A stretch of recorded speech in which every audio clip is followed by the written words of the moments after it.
Deixa eu te perguntar. Você acha que nos ensinam a história como ela realmente aconteceu? Não é segredo para ninguém que vários fatos são cheios de mistérios. Conspiracionistas e estudiosos acreditam que a versão real de muitos acontecimentos não é contada para nós. Por diversos motivos. Poder, manipulação e até mesmo a crença de que as pessoas não estão preparadas para a verdade. Será? Bom, por isso que hoje, especialmente para você, eu vou contar partes da história que podem não se parecer com o que te falaram por aí. Meu nome é Ivan Lima e seja muito bem-vindo. Quando alguém cita o nome Esparta, para você, tenho certeza que uma das primeiras coisas que vem na sua cabeça é a obra do cinema hollywoodiano, não é? 300, Soldados fortes, viris, altamente treinados, lutando com bravura contra invasores. Porém, existe um fato interessante sobre os espartanos, que não se sabe se é retirado dos livros de história por conveniência ou não. Bem, na sociedade espartana, as mulheres eram incentivadas a praticarem exercícios físicos. É claro que não da mesma maneira que os homens. Se exercitar era muito importante para a nobreza espartana. Para as moças, que se dizia na época, era que mulheres fortes iriam gerar guerreiros poderosos. Por isso, era comum a atividade física para o sexo feminino. E é nesse contexto que surgiu uma personagem histórica um pouco esquecida, no entanto, não menos importante do que muitos heróis da antiguidade. Cinisca foi uma princesa espartana que viveu por volta do ano de 440 a.C. Mas não foi por ser parente de nobres que ela se tornou, talvez, uma das garotas mais relevantes da região da Grécia nos tempos antigos. Ela foi a primeira mulher a não só participar dos Jogos Olímpicos, mas também a ganhar uma competição no torneio que, em regra, não permitia a participação feminina. É claro que, como nobre, Cinisca tinha vários privilégios em relação às outras mulheres espartanas. Após a morte do pai, a princesa herdou um estábulo, onde criava e treinava cavalos para corridas. Ela venceu os Jogos Olímpicos em 2 edições, nos anos de 392 e 396. Existe um detalhe que deve ser dito.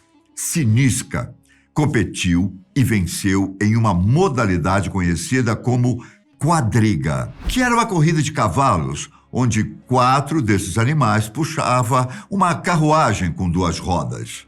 Você vai ver isso no filme Ben-Hur, por exemplo, tem uma corrida dessas.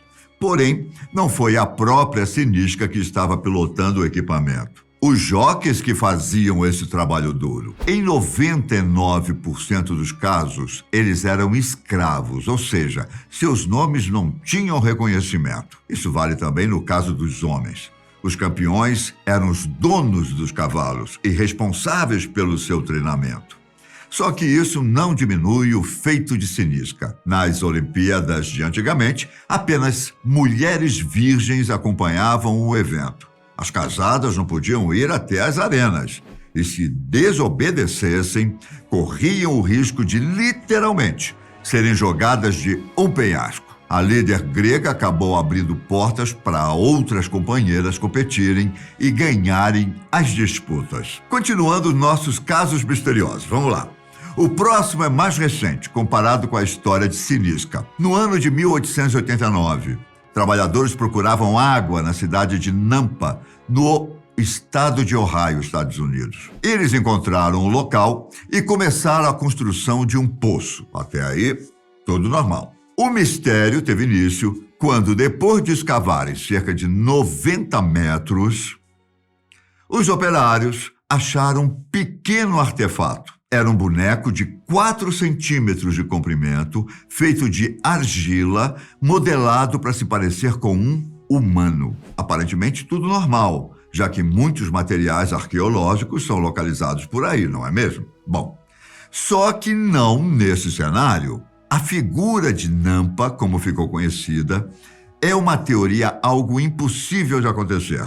Isso porque o local em que o objeto foi encontrado, abaixo de uma pilha de pedras e outros materiais, só estaria disponível para um ser humano alcançar há cerca de 2 milhões de anos. Muito, mas muito antes da nossa existência aqui na Terra. Bom, obviamente, os cientistas descartaram o objeto como real. Ele foi esquecido com o tempo.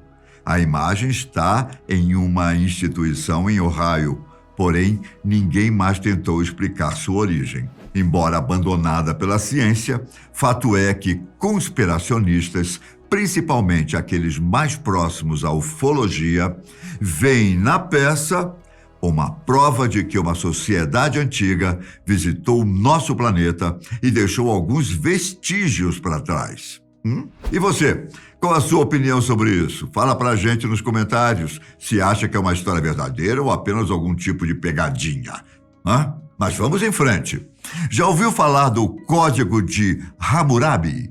Esse conjunto de regras e condutas foi escrito no antigo reino da Babilônia, na região da Mesopotâmia, há cerca de 1.700 anos antes de Cristo. Na verdade, não é o primeiro código de regras desenvolvido pelos homens, como muitos acreditavam. Porém, foram os mesopotâmios, especificamente os sumérios, os autores do livro de leis mais velho que se tem conhecimento. No começo dos anos 1900, em uma escavação realizada na cidade de Nippur, hoje parte do Egito, foram encontrados 2 grandes blocos de argila com escritos na língua suméria. Se tratava de uma série de normas que deveriam ser cumpridas, além das punições no caso de desobediência. Claro que essa conclusão só veio depois que as anotações foram traduzidas. Esse documento ficou conhecido como Código de Ur-Nammu, em homenagem ao governante que reinava na Suméria naquele período. Ur-Nammu